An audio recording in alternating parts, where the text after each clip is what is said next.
to At the Office, Cleveland's home for sports talk that never clocks out. From the latest headlines to heated debates, we're diving into everything sports. It's your hosts, Noah, John, and Erik. Cleveland! Welcome into the Office, the show where we talk all things sports. I'm your host, Noah, joined with my co-hosts, John and Erik.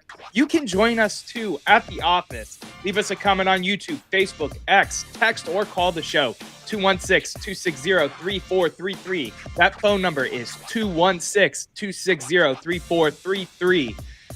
Even if you aren't watching the live and you're listening, you can still shoot us a text or leave us a voicemail. Maybe you'll get included in the show. Also, don't forget to follow us at The Office CLE on Instagram, TikTok, X, Facebook, you name it, we have it. We're there. We're doing our thing. John, Erik, how we doing, boys? Doing great, man. Weather's starting to turn the corner. I'm here with you two tonight chatting about some sports again, which is one of the things I look forward to every week. It's a good time to be here. We got March Madness around the corner. Let's get into it.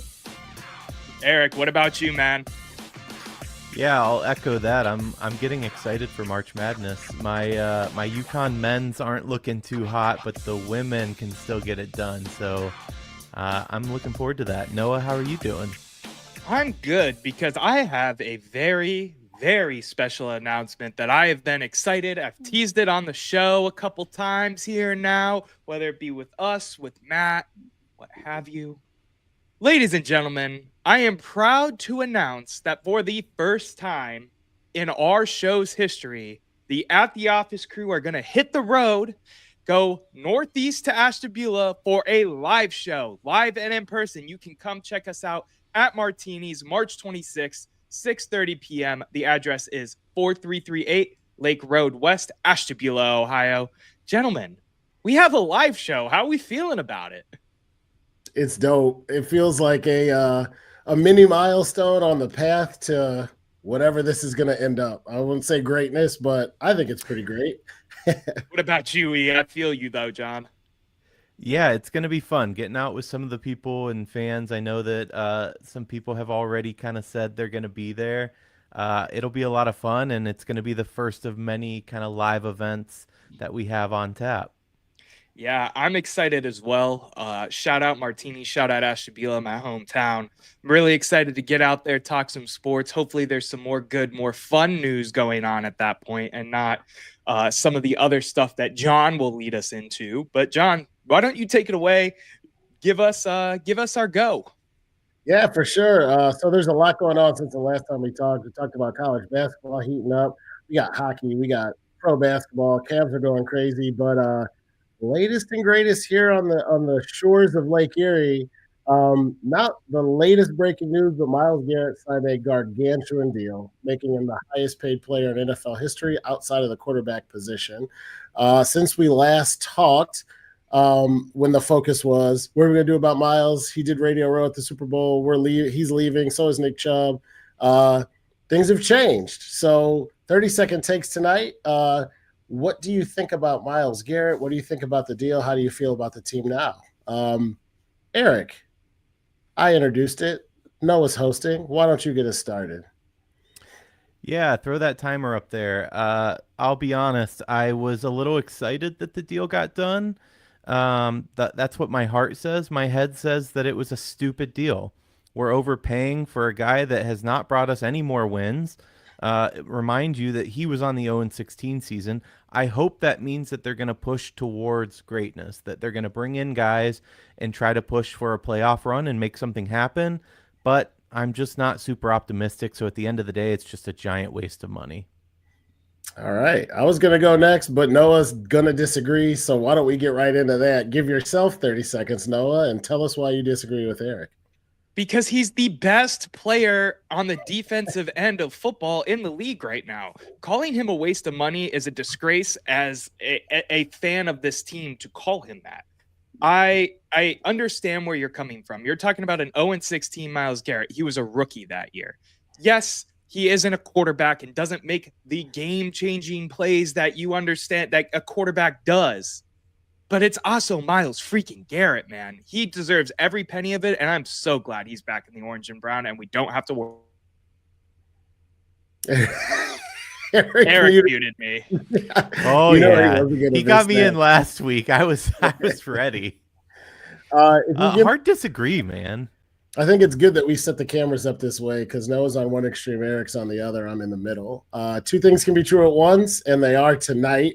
Does Myles Garrett deserve it? Yes. Is he worth the money? I think so. Is he one of the best, if not the best defender in the NFL? True.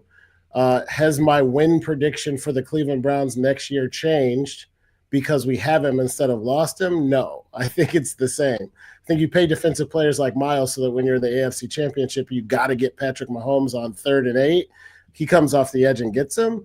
I don't think it's going to make a 3-win football team, a 7-win football team, but all things considered with the way things have been going lately, I am glad that he's back in the orange and brown. Better than a Steeler for sure. So what does that do for us, though, gentlemen? If the goal is to win football games, and we're saying, Noah constantly saying, no, they need to rebuild. This is not a win now situation. What's the point? You're leveraging the future now for a player that's not helping you. Well, my mindset with this whole thing is that he is going to move forward and they're going to move in a direction where they're back in a win now window. If you trade Myles Garrett, yes, you blow it up and you rebuild. But now that he's re-signed and he's here until 2030, your goal should be winning every year. And I think that's where the team's moving. We haven't seen those moves and those pieces and those parts fall into place yet. We're in the first real official day of free agency in terms of the new league year starting and all that. But I think there's still something coming that hooked Myles back in. Yes, 40 million big ones is a part of that, a huge part of that.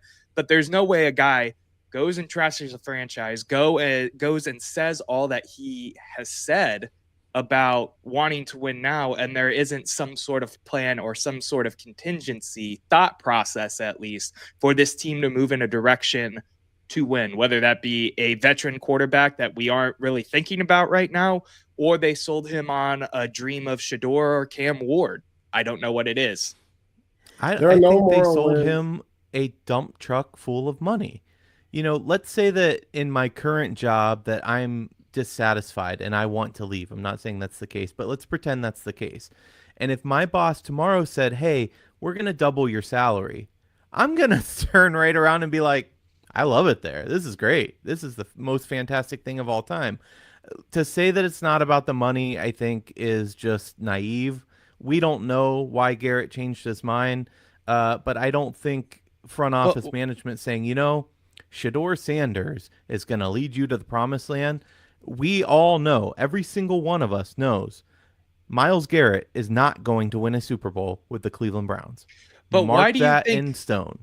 Why do you think it's naive to think that there's more involved here than money? Because Myles Garrett in the past has taken a lesser paycheck to move forward and get a roster in his mind that was going to win. He makes choices that are ingrained in winning and going forth about winning. Okay, I'll give you 2 reasons. Okay. He went around and gave interviews saying, I want to contend. I want to go chase and win a Super Bowl. Yeah. Then he took the biggest contract outside of a quarterback for this organization. Do you understand how they work this cap though? Deshaun Watson, half of his money doesn't count against the cap. How they manipulate the cap, they could pay you $1 billion. Newsflash. Why are you talking about the cap? I'm not talking about the cap. I'm talking about Myles Garrett saying that he wanted to win a championship. We all know we're deluding ourselves if we're pretending that that's going to happen in Cleveland. So for you to say that he came back because he thinks he's going to win more here is insane. I don't think he necessarily thinks that he's going to win more here, Erik. I think Then it's about the money. No, it's not. I think it's about the money and a plan that he has more faith in than whatever the hell they told him at the end of week 18. John, I want to let you talk for a second. No, I'm enjoying the back and forth. I think you guys are both arguing good points, but we're forgetting some of the key criteria, right? Everything's not black and white. There's a gray area. So saying it's not about the money and then getting more than anyone has ever gotten can make it about the money. The other thing that is true is We're capitalists and we're Americans and we want to make money. So I don't think that we should shame a guy for wanting to get rich because we all want to get rich at the end of the day. I don't disagree. I'm not saying you the should shame the guy. overwhelming majority. But the one Take the thing that bag. there's a piece of this too that I think you guys are missing out on the argument, and that's sentimental value. Clearly being in Cleveland for his entire career meant something to Miles. He got the chance to stay. That's not contending necessarily, but it's important. From the fan side, I just got done ragging on ownership because Nick Chubb meant like the signature of the end of an era when we thought Miles was leaving.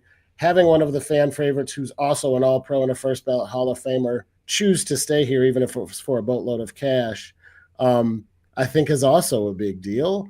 I also disagree with the certainty of, I can guarantee you we all know we're delusional if you think he'll ever win a Super Bowl with the Browns. I wouldn't bet a mortgage payment on it. I wouldn't bet $100 on it. But you don't know that they can't win with the Browns. They were closer than we would have thought a few years ago. I mean, we think it because they have no history of showing it, but I would have told you, Darius Garland's never going to win a title with the Cavs with the roster 4 years ago, and now we got the best team in basketball. A lot can happen over the course of a contract. I wouldn't have said that. At this time last year, do you think the Commanders – would you have said the Commanders were worth competing? Did you think the Commanders were going to the NFC Championship? Of course not.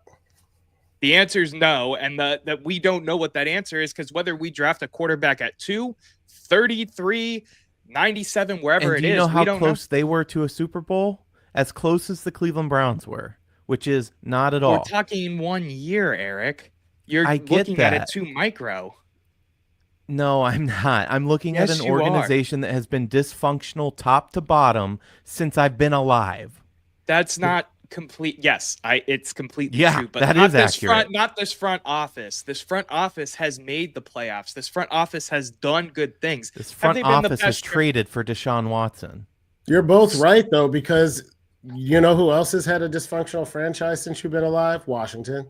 And they were in the NFC Championship. And they got a new owner, and that's made a big difference. We got a new owner. Just wasn't last year. Yeah, right. Exactly. And listen, he's a Jerry Jones wannabe. I have a comment coming in from Twitter. I'm going to pull it up real quick because it's on topic with what we got going on. Cavalier asks, quick question. Greg Newsome said today on Spaces that his favorite player in the draft would be Sanders. Do you think that means anything? I'm going to let you guys answer first. I'll answer last.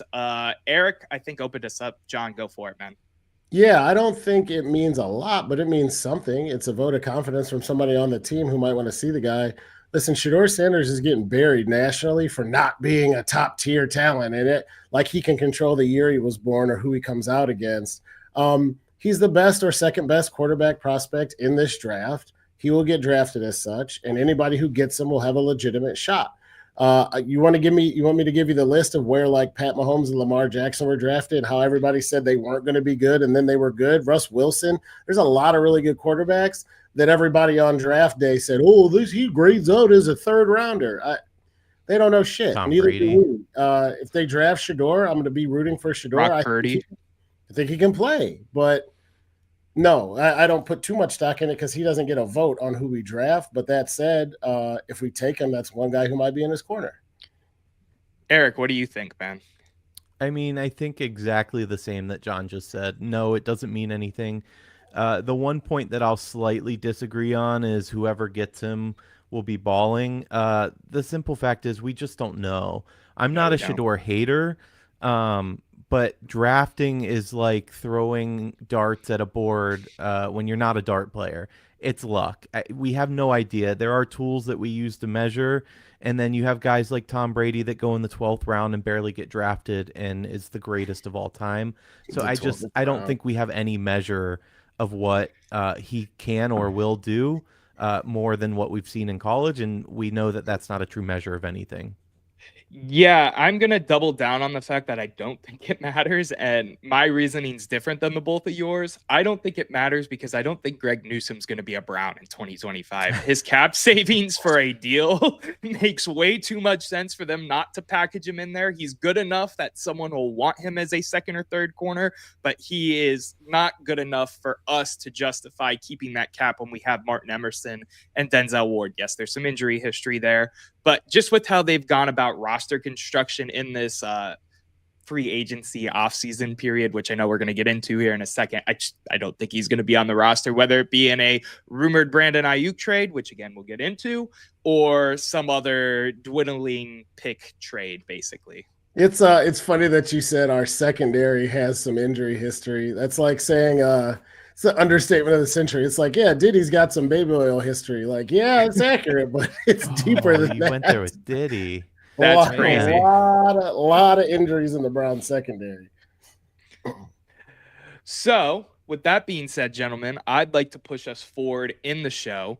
We have a great show planned for you. But first, we got to shout out our sponsor here on the channel during the show, and that is D&D Meadery. Derek and Dominic, two brothers from Northeast Ohio, have reinvented the craft of making mead. Mead is honey wine for y'all that don't know out there. This stuff is delicious. This is succulent. John drinks it like it is water. Erik drinks it like it is, what does Erik drink a lot of? Diet soda? I don't know.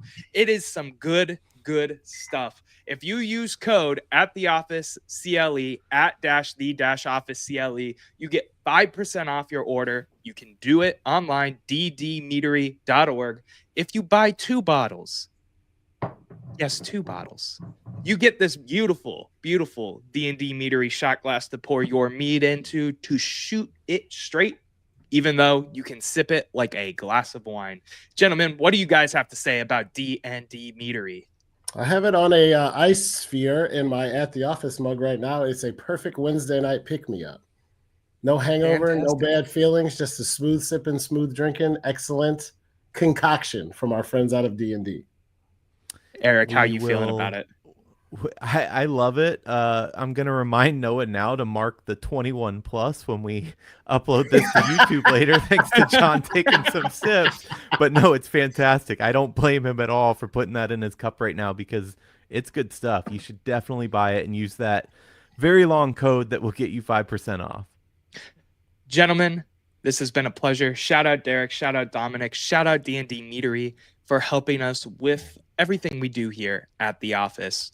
John, I've been waiting. I'm ready. Let's talk NFL free agent frenzy. Kick it off for us. I got to be honest, this is such a Cleveland thing. The Guardians are getting ready to break training camp in like 23 days. The Cavs are in first place by 1.5 miles and bludgeoning everyone. And we're talking NFL because this is Brownstown. And with good reason. A lot of times it's silly season. There's a bunch of, second string left tackles who are moving between non-contenders and nobody cares. But the NFL offseason was going crazy before it even officially started. Free agency wasn't open, but apparently the floodgates were because my Twitter blew up over the last week or so. There's all these different players moving. I want to get into all of it from DK to the rumors and who might be coming, who might be going, who re-upped for massive money. But let's start where we always start and keep it local. Browns were active, which I like to see. Cornelius, Devin Bush, Kenny Pickett, Malik Collins. We've had a lot of activity in terms of who we're keeping. We've had some activity in terms of who we're not. You just alluded to the fact that we might be parting ways with Greg Newsome. So to get us started on this big NFL free agency roundtable, what do you think's next for the Browns? What are you looking for? What do we need? What are your thoughts on the rumors? Do you like what they've done so far? Noah, you're our resident football guy, and Erik kicked off the last segment, so why don't you get us on and popping? Yeah, this is unfortunately my favorite time of year as a Cleveland Browns fan. I love the draft and the free agency cycle and the drama that's ensuing, not even here in Cleveland, but with everything else that's going on throughout the league. I think the main thing and where we should really kick this off and start talking is the news that broke today that surrounds one former Steelers, former Bronco, former Seahawk quarterback, Russell Wilson, and the fact that he's coming to visit the Cleveland Browns tomorrow. He is taking a visit with a division rival because basically Aaron Rodgers is holding the Steelers franchise hostage. I want to know what you guys have to say because I feel like I'm going to be in the minority here. I do want to note real quick, too, that Russ is meeting with the Giants on Friday. So I'm not expecting a deal to be signed unless we blow his socks off tomorrow. And I don't think that's going to happen because why would it? Yeah. There's an element of this that reeks of let's get excited about people who were relevant 4, 5, 6 years ago. There are big names that are going to move. If you play a starting quarterback position in the NFL, you have 1 of 32 jobs. They're highly coveted and very important. That said, I don't know. Russ Wilson, he'd probably be better. I mean, he'd be better than what we had last year, but it wouldn't excite me if he were coming here. At least as a heir apparent for the starting position. If he's coming to compete, could be a backup along with Kenny Pickett, and we're still going to go after somebody else, then I actually pretty much love it because I think he'd be a good quality backup who you can rely on when the quarterback goes down. But if you're saying, hey, the Browns are going to break camp, he's our guy, I don't know. I think he's past his prime over the hill, and I don't think he means a ton.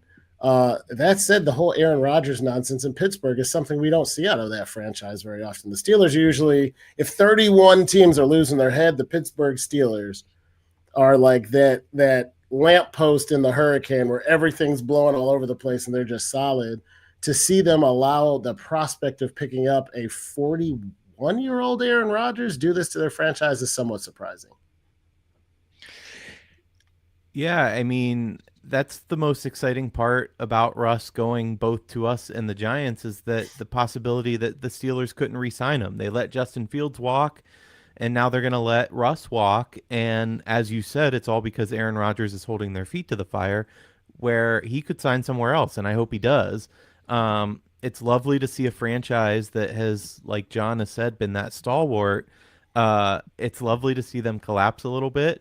And I'm going to call it now that I think it's mistaken, but I think we're a year or two removed where Mike Tomlin will no longer be head coach of the Pittsburgh Steelers. That said, focusing on the Browns, Noah, don't smile. I said that it would be a mistake, not that it would be the right move.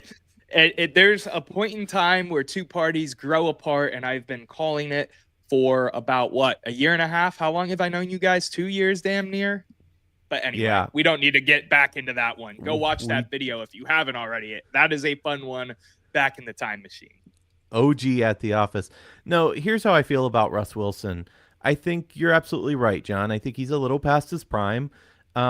Is he more exciting than Deshaun Watson? Abso-freaking-lutely. So to have him under center, we know we can get a little life out of him still. The thing that made Russ, though, is that he was able to escape the pocket and make amazing throws on the move. And as you age, that just gets harder and harder. I'm not sure he can quite do that anymore. And that's really what set him apart in the NFL, and it's what won him his Super Bowl ring out in Seattle. Will I be happy breaking camp with him, as you said? Happier than I was probably knowing how it went last year, sure. But you say maybe our guy's still out there. Who is that? I can only think of one name, and at least so far, the Falcons aren't moving on him. Well, there's three names because Cam Ward and Shedeur Sanders are names. That's fair. So that's a good transition for the thought experiment I'd like to play with you guys. I have a graphic. I want you to tell me who you think the two quarterbacks are. You know what? One last point on that before you move in case we don't come back. No, we're talking about the same topic. So you're totally fine. Let's go unless No, go for it. Go ahead. Yeah. Okay. All right. So we have two quarterbacks listed here, one on the left, one on the right. Who do you think each of these quarterbacks are? I think the left is Aaron Rodgers.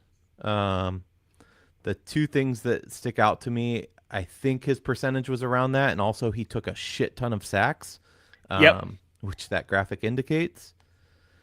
The right, 66%, 3,500 yards. Probably Russ. Okay. John, what are your guesses? I was going to say like Kenny Pickett. I don't know. Okay. This is Kenny Pickett maybe on the Aaron Rodgers. I would like to say on the left, although that looks really bad. But I'm going to go Aaron Rodgers on the left. I'll say Kenny Pickett on the right. That's probably wrong, but I don't know. Well, he didn't play much last year, so. That's true. I So, guess I'm unless thinking you're of, pulling old stats. that's what I was going to say. I'm drum going roll, back 2 years already. drum roll, please. Jeffrey Champion in the comments got it correct. Nope, the right is Kirk Cousins, the left is Russell Wilson. So when you Okay. look at the Bear statistics, Russell Wilson is a better fit, a better player at this point in time than Hold Kirk up, Cousins. pause, Noah. Because Yeah. you got to give Jeffrey more props than you just gave him. He called that shit down to a T. We're doing a sports show over here, and we were both wrong, and he nailed it. So good job, Jeffrey. Shout out Jeffrey. Shout out Jeffrey. But to me, I know Russ has some negative press in terms of him being a lousy teammate, in terms of him being a Pittsburgh Steeler and what that means to us as Browns fans. But if you're looking at it from the outside looking in, and you're going just off of statistics and just off of performance last year, one quarterback played the whole season and made the playoffs. The other one was benched for a Yeah, rookie. but to be fair, and hold on. played That's horrible.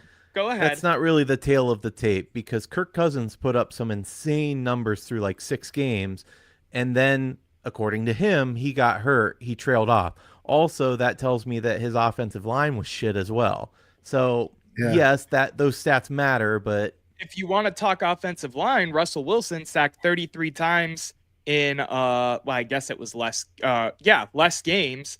And Kirk Cousins was sacked less in more games. Kirk played 14, Russell Wilson played 11. So who had the better offensive line? well, yeah, his sucked too. But if you put that back up there, you're I got saying you. Hold because on. Kirk had more games. Kirk's on the right, you said, right? Kirk is on the right. Russell Wilson is on the left. I mean, he has a better completion percentage. He has better yards per attempt. I think the fall off was due to injury. If you look again, you got to look at You're his, talking first 6 games. 0.3 yards per attempt and 3% of a completion percentage. No. I know. I'm not saying he's like astronomically better, but you're throwing that up to say that Russ is better. And I don't think that's a clear indication just based on those stats. I don't think they're astronomically better than each other. I just think Russ is the better option out of the two. And anybody who's upset about Russell Wilson potentially being the Browns' bridge quarterback or back up to whoever the rookie is that they draft if they go that route, I think it's a perfect fit, especially if it's a guy like Shedeur Sanders, an older vet who's won a Super Bowl. He jives well with kind of that ego type, which we know Russell Wilson has. I think it would be a match made in heaven, low key. I want to But throw something maybe at I'm you wrong. real quick with this whole scenario, because the reason I say Kenny Pickett before is because I had Kenny Pickett on the brain, and we might have to have Jeffrey on for like a guest segment because I think he was right in the chat already twice this show. He also said, and this is something we talked about pre-show, Kenny Pickett could be the starter next year. He's 26 and was a first-round pick. And I was going to say, since talking with you guys about this earlier this week, I wouldn't, again, I'm not saying I would bet on it, but Aditi Kikawala came out with this, hey, don't look past Kenny Pickett. He could be your starter. He could find the fountain of youth in a new system. He was worthy of a first-round pick. Don't sleep on the guy. That is valid. I think if we bring in a Russ Wilson, the odds that Kenny Pickett start go down substantially. But this guy could win an outright competition in camp. It's not crazy to foresee that he might beat out an aging Russ Wilson for the starting job. So here's where I'm a little confused. And that is in signing Kenny Pickett, the way that I took it is that we were signing a backup quarterback. Normally what you do when you sign a backup quarterback is you sign somebody that's in the model of who your starting quarterback will be, because the same offense, the same scheming, all of that goes in, your starter goes down, you want your backup to be similar, hence Lamar Jackson and then Huntley, very, very similar play styles, right? Back when he was his backup. I know he's not anymore. So when I see us pick up Kenny Pickett, it makes me think that they're going to get a Kirk Cousins type, or that was the idea. And you could argue, Noah and I talked about it today, that Shedeur is kind of that pocket passer as well. Maybe they're planning that route. I don't know, but it seems weird if Russ isn't what I think of as a pocket passer. He's like 5'2", number one. He can't stand in the pocket. So to sign him and go after him, maybe it's just because dominoes are falling weirdly and we didn't expect to be in the place where we're at. but I don't know. It doesn't seem right. It seems like we're putting different pieces here, and we're just going to see how it shakes out. And maybe that's the case.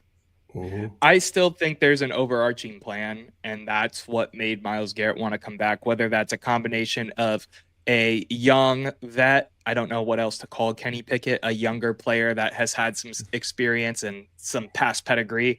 My pick was Kyle Trask for that. They went Kenny Pickett. I've said that on the show before. A guy like a Kirk, a Russ, an Aaron Rodgers, and a rookie quarterback. Now, with all the drama that has gone on this week, I don't know if it's a rookie quarterback at 2. They try to grab a Jackson Dart at 33, a Will Howard maybe at 33 or a little bit later on. I don't know what that looks like. I don't have the answers anymore. I'm completely confused if I'm going to be completely honest. But I'm really curious to see what they do. And we haven't even touched on what the rest of the Browns' moves have been yet. No, I was going to say on the quarterback thing, one last thing from my point of view, too. Eric, I agree with you if the starting quarterback is mobile and a runner or a run-first guy. You can't back up Lamar Jackson with the statue or the old Mike Vick or Donovan McNabb for that matter. I think Russ Wilson at his age is not the threat to run that he was. And I think that even though they're not 100% apples to apples, I don't think Kenny Pickett is that big a stretch from a Russ Wilson because they got to throw from the pocket in some capacity because Russ just can't run all over the field like he used to. And to be fair to Kenny Pickett, he is in that model. I'm going to say this, and I don't mean he's as good as, but he is a Josh Allen light kind of player. He's extremely athletic. He can get outside of the pocket, and he can run if he wants to. So fair. Noah, you threw 2 other quarterback names out, maybe in jest, but you've got to bring it up. Who did I throw out? Who else did I throw out? I'm sorry. You threw out a Mr. Kyler Murray and the current starting quarterback for the Houston Texans. Oh yeah, that was complete jest. And I'm glad you didn't name the other one I threw out because that's my hot take today. So I'm gonna leave this alone for the time being.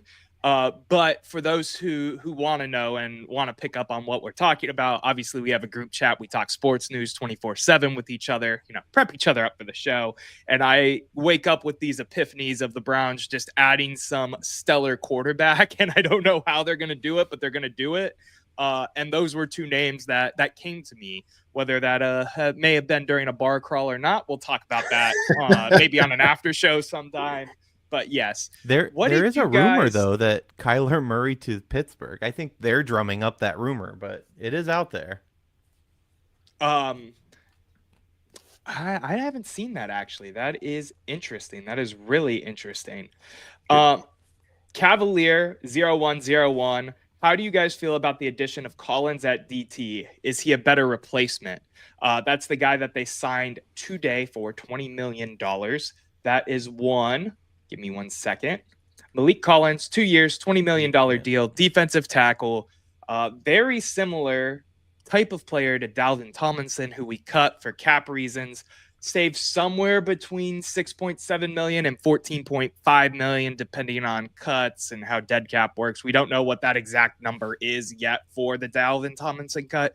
What do you guys think of the addition? I was a big fan of it personally. I want to know what you guys think about it. Yeah, keeping it even for less money is generally a good move, especially when you sign contracts like Myles Garrett and Deshaun Watson. Not a difference maker, but I think he's a solid player, and we save some cap space. So good move. What about you? It worries me a little bit that he's been with 4 different teams in 9 seasons. This was a 3rd-round pick of the Cowboys. He's 30 years old now. He's accumulated 30.5 sacks, 51 tackles for loss, 88 quarterback hits, and 8 fumble recoveries, and 4 passes defended in his career. Those aren't wow you numbers by any stretch, but I think he's a serviceable replacement. And if the cap and money's the name of the game, he's not a bad pickup, certainly. I think it makes sense just with how we manipulate cap to add a guy that we can restructure, and put a bunch of void years on and kick the can down the road and make it work. I think he's very similar. I think he's a good fit for this Cleveland Browns roster. My favorite move, though, out of all of these players, and shout out Cavalier on X for throwing us another question. My favorite player that they've added, of course, I got to give love to my fellow O lineman, Cornelius Lucas, offensive tackle, 2-year deal worth up to $10 million. I'm a big fan of this guy. Why, you may ask? 74.1 Pro Football Focus grade. That is compared to Jack Conklin, who had a 66.2 last year, and DeJuan Jones, who had a 46.4. This is overall. Cornelius Lucas is a career swing backup. You need him to play something, he'll do it, and he'll do it injured and does not care. In terms of needing a guy to plug and play off of the bench, almost like a 6th man of the year when it comes to O-line, I am ecstatic about this signing, and I could see him playing some meaningful minutes for us just with how injuries have worked for the Cleveland Browns. Do you guys have any other players that you guys were interested in? I just had to shout out my fellow linemen. Well, one quick note on Lucas. He's a little bit of a risk because he does have an injury history. His first 2 NFL seasons ended because of lower leg injuries. But we're getting an below average production from a position that that's pretty important. But like you said, as a bridge guy that you might need to call upon, hopefully he'll be the guy. Fingers crossed, right? Yeah, for sure. Jeffrey Champion, unless you had something to add real quick on Lucas. John. No, not on Lucas. You said any other moves. We didn't talk about who we lost. I thought it was interesting that Juan Thornhill. I don't know. When he came here, I thought he was going to be so much more and be so much better. And it kind of came in with a bang and went out with the fizzle. Almost got buried in the news cycle, but just interesting note. Yeah, I'm not surprised they cut him. I think he had poor performance, this, that, and the third, and it was a good cap move. Jeffrey Champion asks, so Joe Tyron, the defensive end middle linebacker that we had, has played a mixture of off-ball linebacker as well as pass rusher. Where do you guys think we'll play him? I have an answer for this, so I'll go first this time because I've been kicking some of these questions that I've been betting in to you guys. I think they are going to try to load this guy up and play D end. I think this is going to be Joe Woods' fun, nice little project this offseason, trying to get a former first-round pick to be a dominant edge defender that fits the mold of the edge player that the Cleveland Browns want in our defensive scheme. That's what I think is going to happen. What do you guys think is going to happen? I like him at linebacker, to be honest. If I think of I'm not going to act like I'm an expert on this guy's game. I haven't been watching film or anything, but I know his stats. I remember how he played. If I had to say, name me one position on the entire team since 1999 where we just haven't ever been right. First answer is quarterback. Second answer is probably linebacker. Jameer Miller got hurt. It's the only guy who comes to mind who even sniffed a Pro Bowl, and everybody else is average at best. We don't need a next Ray Lewis, but a really good linebacker, I think, is something this team has been missing. And if he can get reps there and look good, I'd rather he go there. Because with Myles Garrett coming back up front, you don't have to have another Pro Bowler at the other end. Or I think the need on D-line is less than at linebacker. So if I had my druthers, I hope he comes on as a backer because he's played that well. But as long as he's getting after the quarterback and playing well, I don't have a big preference, but we need linebacking help. Yeah. I think that's exactly. I think you're going to see him at outside linebacker. I think you're going to see him at DN. He's going to be in on those pass rush situations. I think what we're seeing so far on the defensive side, I think we're going to see a mix that's going to get thrown at teams. We're not going to line up the same every single time, nor should we. And I think he's one of those guys that can fulfill a couple different positions, and we'll use him as needed. Keep in mind, this was a first-round overall pick just a couple years ago by Tampa Bay. I think 32 overall, if I'm not mistaken. There's talent here, and I think you'll see you'll see him involved in a lot of plays next year. I do think that people take it for granted that you can just switch positions willy-nilly. I'm getting like Jabril Peppers, Cameron Wembley vibes, just because it's like, don't be a jack of all trades and a master of none. So they know what they're doing better than I do, but I'd hate to see them go, he's going to split snaps and just not really take to either position, as opposed to picking a place of need and where he seems to be better and letting him eat there. So, gentlemen, we've talked a lot about the line and defense. and quarterback. But what about receiver? Because the Rams just cut a guy that could be interesting, and I'm curious what your take is on that. Yeah, For I those would people love a not Cooper. watching Twitter, real quick, tell everybody who you're referring to. Well, I am referring to the fantasy champion, Cooper Cup. If you had him on your fantasy team a couple years ago, you know how good this guy can be and is. He's been hit with the injury bug a little bit too, but he is that 5-star. If we were talking like a recruit coming to college, he is that 5-star kind of receiver. He's your number one kind of guy that could be had on the cheap this year. Yeah. Go ahead, Matt. Sorry. I'm all here for Cooper Cup. If he wants to come here and be a culture guy and sign a fair deal and do that kind of thing, I'm all here for it. Jeffrey Champion mentions his injury history, and I 100% understand that. But as we talk about signing older players, that's what's going to come with it. Jeffrey Champion also mentions Tyler Lockett is a receiver he'd be interested in. Veteran talent in the locker room, that's another guy I'd like. But sign me up for Cooper Cup. I love Cooper Cup. Why not? While we're John, talking what do you think? I'm with you. There's different points in our history where I might have said, yeah, we could use him, but he's going to end up in the slot, or that we don't have a number one receiver. And that's all due respect to Jerry Jeudy. He had a hell of a year last year, and I think he's a very good option at number 2, but he is not a throw it up in the air and let me come down with it kind of receiver. And if you don't have that talent, you need depth, which we also lack. So give me all the receivers because you got to throw the ball to win. The other thing I was going to ask you guys, since we're on wide receivers, is what about a trade for our friend Brandon Ayuk? Gentlemen, why don't we possibility? Why don't we do this? Why don't we do this? Because we are coming up on 45 minutes already. Let us cut to commercial break. When we come back, we'll talk Brandon Ayuk to the Cleveland Browns, because that is a rumor that has been floating around on the internet. You are listening to At the Office, a Cleveland sports show. We will be back after these commercial messages.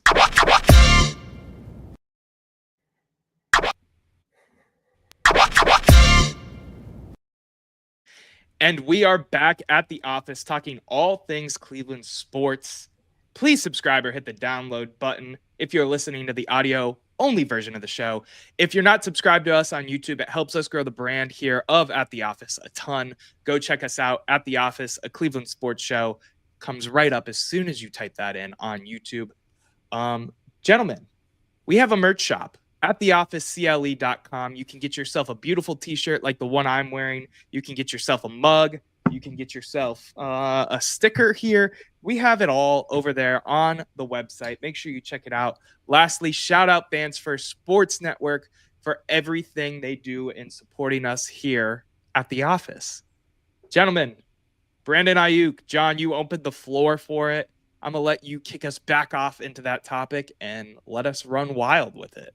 Yeah, I think about what we're going to have to do to compete and where we've had issues in the past. And we had a few flash in the pan seasons from guys like Amari Cooper, going all the way back to guys like Braylon Edwards, even though he had the dropsies. But a real Flash Gordon had a hell of a 2-year run, couldn't stop smoking hippie lettuce for long enough to let his career progress. But I feel like receiver is another one of those spots where if you're going to compete, you got to have a guy. He doesn't have to be Randy Moss in his prime, but you got to have a number one legitimate wide receiver.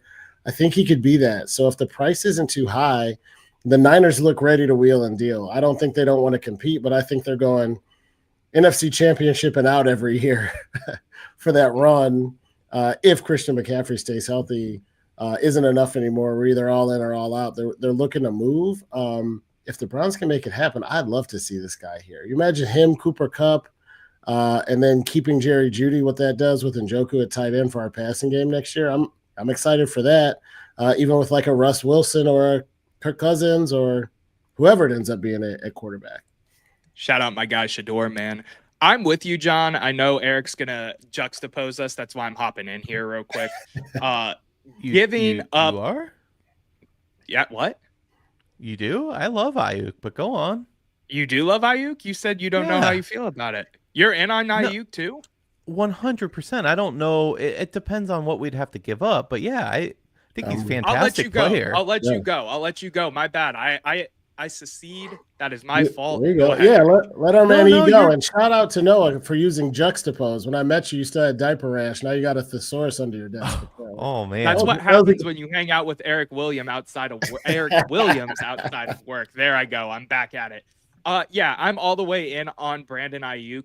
I think he would be a great fit here in terms of just adding him to the receiving core we have now. Cedric Tillman, Jerry Jeudy, Brandon Ayuk. That sounds pretty fun to me, regardless of who's back there at quarterback, whether it be Russ, any of those names you said. I believe the asking price right now was like a third rounder, and Greg Newsome was what the floating around was. If that that's is the case, let's do it. First of all, I think he's going to be a Carolina Panther. Let me say that from the jump. I think that Bryce Young's going to get his number one receiver, and it's going to be Brandon Ayuk. But if it's a third rounder and Greg Newsome, sign me all the way up. I mean, I would send a second rounder. You're talking about taking a flyer in like a second round, for example. You have no idea how that pick's going to end up, to a proven guy that will demonstrably improve you on offense. I think it's a no-brainer. I don't care if it's Kenny Pickett throwing to him or somebody else. I mean, hell, let's sign all three. Let's sign him, Kupp, and Lockett. You just chuck the ball up. You don't even have to be accurate. I want to shout out Dogs Digest, one of my mutuals here on X. He tweets, he or she, I don't know actually, he, she, they, whatever they go by, that, quote, hashtag Browns trade Greg Newsome and 2 6th-round picks for Brandon Ayuk tweet is going to hit different, because that is the type of moves Andrew Berry makes. I don't know how we're going to sell the 49ers on it, but damn it, those 2 6th-rounders are going to produce not one, but 2 more Brock Purdy's. I would know. Yeah, exactly. I would take that. Jeffrey, to answer your question, why not bring in Stephon Diggs? That is because he is going to be a Dallas Cowboy. That deal sounds like it's all but done. Anything could happen, but I think he will be with the Cowboys next year. I would love to bring on Diggs, to be completely fair, but I just don't think he's a fit here. Granted, he does have the connection with Kevin Stefanski from Minnesota, so maybe he relies on the fact that he played good in an offense under Kevin Stefanski, and that would entice him. But I agree with what you have to say already, Eric. I think he is all but a Cowboy. Which I don't know why. I mean, that organization's just as dysfunctional. No, pretty much. Hard to argue. They got a quarterback, not a great one, but they got a better one than us. That's literally the only difference. They are bad, man. Gentlemen, have you ever seen a free agency quite like this? Like, I know it's, first of all, it's not the silly season because that's a Premier League term, but I know it's the craziness that's going on right now, but I don't remember ever seeing so much movement and so much action of such quality players too, like big names, ever. No, I agree. It's fun. Even it feels like it's trade deadline 2.0 on steroids during the steroid era of baseball, because of all the trades and moves that are going around on top of the fact that it's free agency and there's players just signing to new homes. I mean, it has been absolutely electric, ecstatic, fascinating, enjoyable. I could throw every adjective at the wall and it probably would stick in some way.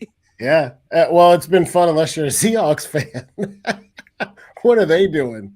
I mean, it's like they don't even want to try. They traded all their receivers. That team wasn't all that bad in a division that's not all that great. I don't know. Saw some head scratchers coming out of there. Hey, we don't need these guys. DK and whatever. Yeah, it is really interesting. We have breaking news real quick. Sorry. Mac Jones goes to the 49ers. Backup for Brock Purdy. Interesting one. And that deal is, hold on, $7 million with $5 million guaranteed. Again, getting a quarterback that's a very similar style. That's what you do. By the way, Dan Orlovsky, who I like Dan. He's a good guy, and I think he has good opinions. He thinks that the Browns can compete if they sign Russ. He's all in on Russ. I could see it too. You asked about Seattle, though, to get us back on track. Seattle, to me, is a really interesting case. I don't think moving from Geno to Sam Darnold is a massive upgrade. I get the getting younger part of it, so it makes me scratch my head a little bit there, especially because Geno is still playing good ball for you. Blowing up what was, in my opinion, the best wide receiver room in football when you're talking 1 through 3 talent. doesn't make sense to me either.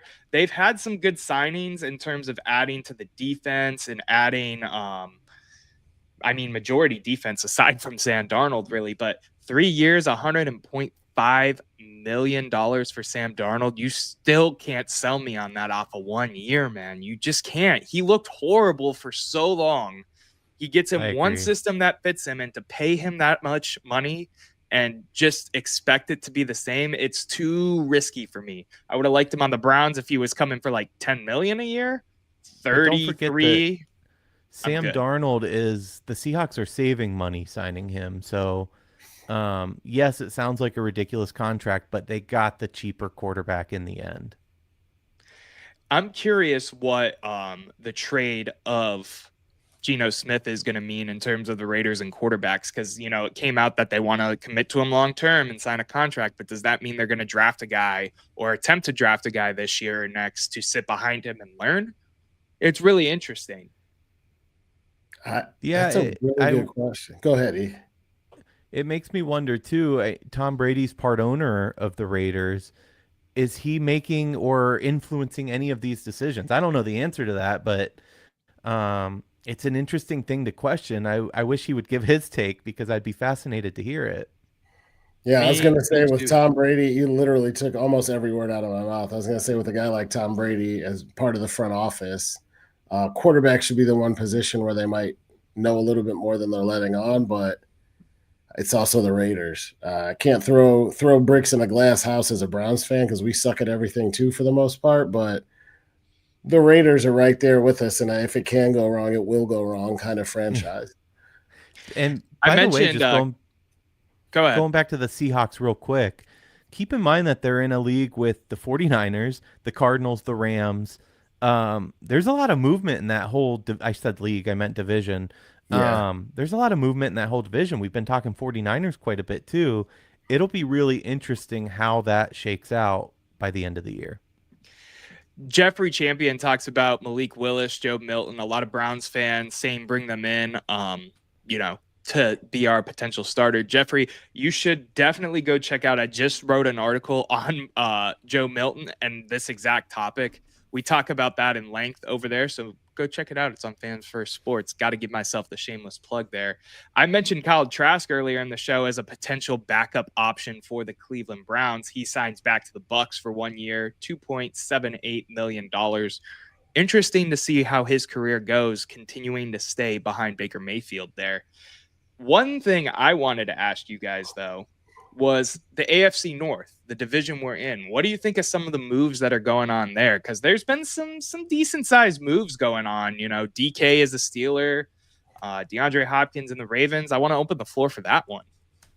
My very first question, when we have a Steelers fan at the office, Noah and I do, and he was very excited about DK, and I would be too. I think he's a fantastic wide receiver. But my first question was, who's throwing him the ball? Yeah. I mean, first of all, who's throwing him the ball? Second of all, you have another diva wide receiver on that team. There is only one ball. I don't know that will work out for the Steelers like people think it will. I could see that situation going south. I respect Tomlin. I think he's a player's coach, and he'll have them ready. But we've seen that receiver room in the past not be able to get along and function well with one another, and it'll be interesting to see how that progresses.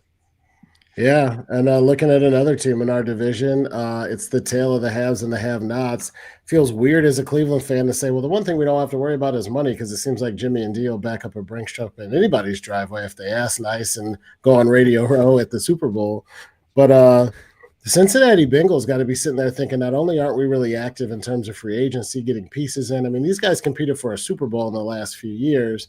They have Jamar Chase. They have T. Higgins. They have a great defensive end in Hendrickson. And they're not doing anything meaningful. Like, do you give a shit? You're just going to let Joe Burrow rot on your bench? I mean, you talk about people knowing your conspiracy theory of people who aren't really available, who we want to see here, who could be available. I don't think it would be a hard sell to get Joe Burrow out of Cincinnati to Cleveland. I don't know how you make it happen, but man, we have never traded in the history of the two franchises. We have never traded with them. To trade a franchise quarterback in division, we'd have to give up literally like one entire side of the ball, including Myles Garrett. The whole defense would have to go, and a first-round pick, and a kiss on the cheek.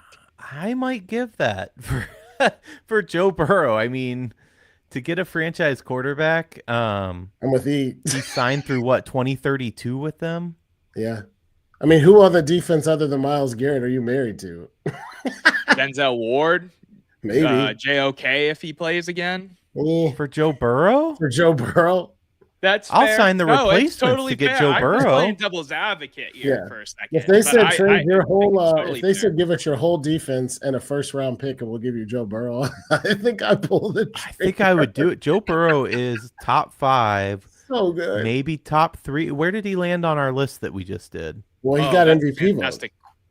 Yeah, I mean, he was top 4 for sure. He was in our 4. I think he was 2 or no, he was 3 behind Lamar. No, he was 4. He was behind Lamar at Josh 2, Allen at Patrick 3, Mahomes. and Mahomes at 1. Yes. I think I had him at 2. Eric had him at 3. Noah had him at 4, and that's where he ended up. Something like that. But clearly, he's a top-tier quarterback. 100%. He's tier 1, no doubt. Does DeAndre Hopkins on the Ravens scare you guys at all? It doesn't really push the needle for me. Like, DeAndre Hopkins is still a solid receiver. Don't get me wrong, but he's the Ravens older. are a weird. They on paper should be the scariest team in the NFL, and then they get to the playoffs and they're anything but. So nobody that they add. It doesn't make a difference in my opinion, because we've seen what they are and who they are in the playoffs. That has not changed until they can get over that hump and get over the Chiefs or Bills or whoever. They or don't the scare me at all. Texans or whoever the hell else. I mean, when I heard this, I go, great. Another guy for Lamar Jackson to overthrow in the AFC divisional round. Next. Which is so crazy. I mean, you have a guy that puts up unbelievable numbers and then folds as soon as it's playoff time. Yeah, it's absolutely insane. I'm trying to think, is there any other? Less often, you see it a lot less often in the NFL. So this is a surprise. But you know how in basketball and baseball, you'll have regular season champions, and then they're going to fold. Like there's teams in the NBA every year. It reminds me when the Cavs had LeBron and we'd play Washington with Gilbert Arenas. And everybody's like, oh, this is the year. This is the year. I'm like, no, it's not. It's the Washington Wizards. Like, can we stop? It's rare in the NFL, but like the Ravens are that. We won 14 games this year. Awesome. So what? Yeah, it doesn't have your regular season banner. Like the AFC North banner only means so much when you don't win it all or go further. And I have no room to say that as a Browns fan, but that's just the reality of the fact. Haven't the Browns won the same number of playoff games in like the last in the Lamar Jackson era? Don't the Browns have the same number of playoff wins as the Ravens? That can't be right. I believe so. It might be. They might have one more than us, but that's it. I was going to say, there's no way they've only won one. By the way, guys, we didn't even talk about this because we just assumed that the Browns are taking a quarterback in the draft. But Schefter reported 2 days ago that he's not as confident that the Browns are taking a quarterback in the draft. Not in the draft, just number 2. At number 2. Well, yeah, for sure. They're definitely taking a quarterback at some point. But yeah, did you see my eyes in that 2-hole? I have become, as much as I was an Abdul Carter truther on this show, of the mindset with everything that's going on in terms of the GMs, Kevin Stefanski, people's jobs, the state of the franchise. I am of the mindset that they need to go quarterback at number 2, regardless of what really the overarching narrative is about this quarterback class. If they could get lucky and do some draft day movie shit and draft Abdul at 2 and then end up with Shador, not Cam Ward will be gone, but Shador at like 8 in a trade, fantastic. But if they're not walking away with one of the top 2 talents in this draft, I'm scared for the outlook of this team because we already kind of know where the ceiling is. And I don't know, man. I just don't know. First of all, 2 things on that. One, draft day movie magic is driving literally like 6 hours from the different points that he stops at in 20 minutes.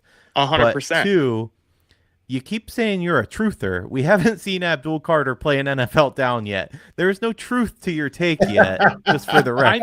I mean, by truther, I know we're talking semantics right now, but I mean that's what I think the best option overall is. Like if we were Oh, so you're leaning, a believer. Okay. I'm a believer. A believer, is that better for you, Eric? It is. Fair enough. I think there's I there's could, a Jalen Monroe, Will Howard conversation later on that we haven't had. That's turning draft more so than free agency, but I just thought it was worth throwing out since we're talking about Browns and strategy at quarterback, especially if you get another veteran, like you get a Russ Wilson, and we have Pickett to back him up. I don't know if Shador Sanders fits there. I talked to my dad about the Browns three out of the 5 days a week we talk on my way to work, and he goes, "You can't have too many quarterbacks." I agree. If we don't go at number 2 with quarterback, even though I do not want anything to do with your friend Noah out of Penn State, there's also a Jalen Monroe or a Will Howard option. Monroe, we add depth. No, wait, you said it wrong again. Let's try that again for all the people. Milroe. Jalen Milroe. You said Monroe, like Marilyn Monroe. I did. I said it 2 or 3 times. How do you say Alabama? Please don't even say Will Howard again, though. Like, listen, love Will Howard. Not how you said it. Love Will Howard. He brought us to the promised land as a Buckeye fan. He'll always have a place in my heart. Let's not ruin that by drafting him as the Browns. The guy, I mean, listen, you could say all you want about throwing to different receivers at the combine and it being different. You don't miss by 20 yards because it's a different receiver. It was a pretty bad combine for him. I'm not gonna lie. I'm pretty sure I would have thrown better than that. And this is the guy, see our previous show or 2 shows ago, that had some pretty bad quarterback moments in my life. Will Howard's not the guy. Will Howard, I think, could be the guy because I think he's a scheme fit for Kevin Stefanski. But I think we tabled talking about some of these tier 2 draft options for another show. I have one more thing I'd like to bring up just in terms of talking points. Justin Fields' contract, anybody? I think it's a good transition. One Ohio State quarterback to the other. $30 million, 20 of it guaranteed. Are you buying Justin Fields as a Jet or are you selling? No, in the fact that the Jets are awful and they're going to ruin his career. Yes, in that I don't think it's a terrible contract. I mean, this is the going rate to snap somebody up in a season that is seeing historical movement. Yep, and the going rate's actually higher for a guy you believe in who can play. That's no shade because Fields, I think, could still be decent. I just mean, that's the going rate for Justin Fields. Let's not even talk about what it would be for a tier 2 or 3 quarterback, let alone tier 1. Yeah, I mean, people on the internet are upset that we have missed out on so many of these options, seemingly waiting for Kirk Cousins or whatever they're doing, whatever they're cooking. I'll tell you what, to make an apples to apples comparison of something we talked about, I believe in Justin Fields and New York Jets as much as I would in Russ Williams in orange and brown. Russ Wilson in orange and brown. Now we messed you all up, man. He was good in Chicago. He had a terrible offensive line. Yep. But we tend to overlook the fact that he was balling there for a while there until he got hurt. So I think he has it in him. It's also going to link him back up with Garrett Wilson, which is kind of fun. I think those two are interesting. I'm still not giving $30 million to a guy that hasn't proven much in the league, especially on a Brown. I'm thinking of it in the Browns lens, and people being upset that we didn't go after some of these guys. It's way too much money, in my opinion, for a guy like Justin Fields. I get why the Jets do it because they're the Jets, but I'm content that we as a franchise did not do that. We took a flyer on a quarterback that hadn't played a meaningful down for $235 million guaranteed. So to sit back and say it's too much money, and coming from the guy that constantly says it's not my money is a little ridiculous. You can be upset about the Deshaun Watson trade. I am too, but we were not the only team in that realm buying that fool's gold. So being That is upset not that a we good- did it is not No. it's That's not good a, reasoning. It isn't. it's not It good isn't. reasoning the other way around in my mind either, because Just everyone because was Italy in on it. joined Nazi Germany in World War II doesn't mean that was a Other good people- deal. I mean, Other people, And if bro, that was the Pittsburgh, the if exact Pittsburgh thing I was the said. team that did it and they ate it, we would make fun of them 100%. But they still would have been the ones to buy in on it. That's my point is everybody 40 was in million on to him. Justin Fields, a young quarterback that has a talent upside. I don't think that's too much. I would have been happy with that deal. 30. Yep. I agree with Eric, man. I don't think I mean, I don't even need to say anything else. You said all of my points. Yes. Because other people did it is a shitty excuse. You're supposed to be better. You have a job to do, make your football team better. If it was fool's gold and you bought it, you're an idiot. 17 other idiots doesn't make you not an idiot. We have breaking news. Cleveland Browns related breaking news. Dalvin Tomlinson signs with the Arizona Cardinals. 2 years, $29 million, $16 million of it guaranteed. So if you're talking contract to contract, we did end up getting the better deal there in terms of defensive tackle. Any thoughts on that one, or are we just all in agreement there? It's fair. Yeah, we weren't going to pay him that. No. Fair enough. You know what we Glad you the got only your other bag. position we didn't talk about. I think we need a running back. Well, that's a draft issue. I think a lot of people accept that that's a draft issue just because of fair. how deep the running back class is. We're going to get to one more question, and then, John, if you want to push us to final thoughts and takes after that. But Jeffrey Champion over here says, I have a great question. Since Daniel Jones got $30 million from the Colts, does that mean Anthony Richardson is available? Because if he is, I would bring him in. What do you guys think about Anthony Richardson? Because I'm all the way off on Anthony Richardson. I think he is a bust.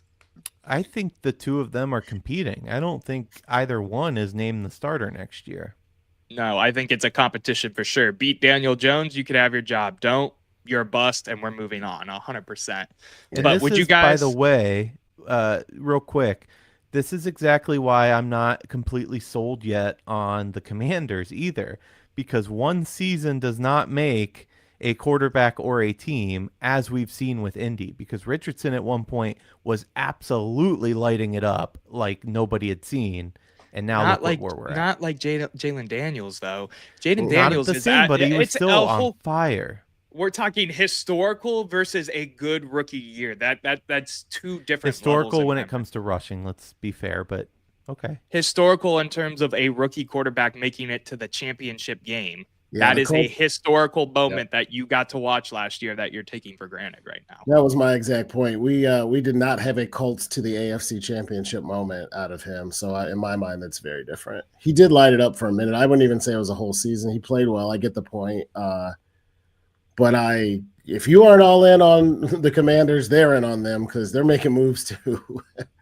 No. I'm just saying we'll see how it See how it plays out. how it shakes out. That's all. And that's fair. So- There's a sophomore slump. That's a thing. So Yeah, to get look us at- back on track real quick though, would you want Anthony, say they're dealing him, right? Would you want Anthony Richardson as a Brown? Because again, I'm all the way off on it. John, go I ahead. would've- Sure. I would have want taken him go ahead. I want 15 roster spots filled with quarterbacks. At this point, I don't think that. I mean, sure, go for it. I think he's Kenny Pickett type level, and we already got him, so I don't think we need another one. I wouldn't have hated it had we not already added him, but I don't see the need to add another solid backup to a roster when we still need a starter. In the mindset of what Erik said, adding 15 quarterbacks and letting them all fight and figure out who it is, sure, I'm with it. But if we're being picky and choosy, I don't think Anthony Richardson brings anything to the table that, again, we're not going, like John said, we're not going to already see, or I really don't have faith in Richardson's ability to pan out in the NFL as a person myself. So I'm good on it. I wouldn't want to waste assets to trade for him and bring him in when we could use it for something else, like a Brandon Ayuk trade or something of that nature. I just think we need to try something. I mean, I think it needs to be gladiator fight to the death wins the job, and we launch everyone else into Lake Erie at this point because what we're doing is not working. That would be more fun than watching the Browns play like they did last year. Exactly. Fair. Survivor quarterback edition. Noah, you didn't mention something. You were big on DTR. Maybe you've cooled on him since his atrocious performances, but you haven't mentioned how you feel about him being shipped off. Big on DTR is a stretch. I like the guy. I liked his energy. I liked his YouTube channel. I wanted to see him succeed. I wanted to see him play last year when we already knew where the Cleveland Browns were going to end up last year. He was a project quarterback that I don't think is going to pan out as a quarterback in the NFL. Maybe a backup, but definitely not anything more than a second, third string guy. Wish him all the best in Philly, though. He's going to a great situation to learn some more. But I had a feeling he was going to be off the roster by camp or by the end of camp because I think they just want to overhaul the entire quarterback room, start fresh, and cut Deshaun Watson in 2026. DTR, bad quarterback, but good social media presence. Noah likes him. Baker Mayfield, bad social presence, good quarterback. Noah hates him. That's Gen Z for you. But let's get to hot takes. No, I think that's a good point. I'm wishing him well too. He didn't do anything here but try his best. I'm not a DTR bro, but I'm not wishing ill against him either. This is a hell of a show. Jeffrey's take. Should have moved him to receiver. Yeah, you're right. We should have. Why not? Try it out. Fair point. Great conversation, guys. We went in a whole one segment just on free agent talk. We could probably go another half an hour if we wanted to or needed to, but we're already a little bit over our landing point. Let's wrap up tonight with the same way we always wrap it up. Hot takes. What's going on around the world, around the country, in the sports, maybe not sports? What are you burning on? What do you want to leave the folks with tonight? Erik, why don't you get us started? So the MLB has produced some new hats this year, and I'm going to throw one up for reference. This is Texas's version. So every MLB team basically had the exact same hat with the giant logo in the middle kind of covering up the name of the team. In this case, Texas, who are known as the Rangers and play in a state that borders our southern neighbors and has a large Hispanic presence, they chose to go with Tetas, which I'm not sure if you guys are completely brushed up on your Spanish, but essentially means tits in Spanish, and this has already been pulled from the shelves and is sold out on eBay. Look at this thing. It's a terrible design. I think this was Fanatics. I'm going to just go out on a limb and say Fanatics is trash. Feel free to sponsor us in the future, but you are trash. The CEO is not a sports guy. They don't make, I will say my hockey jersey, my Blue Jackets hockey jersey is a Fanatics. They do the authentic. Thing's solid. For sure. Fantastic. It was beautiful. It's beautiful. Yep. It is. You know how you can buy the authentic what they wear on the field? This thing is so authentic. It has, I didn't play hockey, so John might know the name. It has the freaking strap back here that connects to, I guess, your pads, pants, something. I don't know. They did a good job with it. It's so if you get into a fight, your jersey can't be pulled over your head.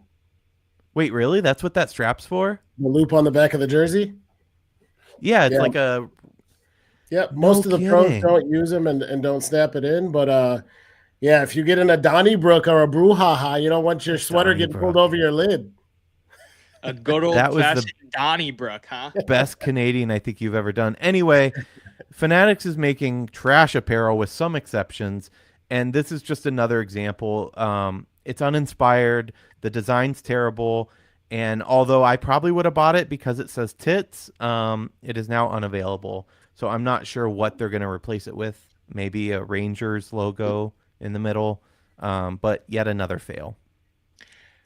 Am I allowed to go, John, or do you want to go? You are. I forgot to plug in my Mac, and it told me it was about to die. I was like, oh. That's great hosting right there, John. No, my hot take, I've been teasing it all show. I keep coming up with names, quarterbacks currently in the league that are going to go to the Cleveland Browns. So we're going to keep it real hot with how crazy free agency and steroid trade season and whatever the hell else you want to call it is going to be. The Browns are linked to trades with the San Francisco 49ers. Brandon Ayuk is the I have something for you. Okay. Since this is such a third down hot take, we're going to play the bell for you. All right, go on. It's third down, ladies and gentlemen. The Cleveland Browns, Andrew Berry, back against the wall, time to save his career. Looks up at, I don't even know the name of the 49ers general manager, and says, I'll give you a third, 2/6, Greg Newsome, insert random player here, and you're going to give me Brandon Ayuk. And I know you don't want to sign Brock Purdy to that extension. We will. We'll just kick the can down the road like we did with Deshaun if it don't work out. Give me Brock Purdy. And the 49ers, with all of their trades and everything that they have going on right now, force themselves into a full-blown rebuild, and Brock Purdy is a Cleveland Brown. That is my spicy take of the show. All right, that's an interesting one. I'm going in a total different direction. We've done football for an hour and 16 minutes. TGL, Tomorrow's Golf League, started off as what I thought was an interesting idea. They launched the season. For those of you not familiar, it's basically like a simulator, video golf, where you hit the ball into the screen, except it's a big arena. They filled it with fans. They put a real green. They use spotlights to show where the ball lands, so you actually have to chip and putt, and you hit off a real,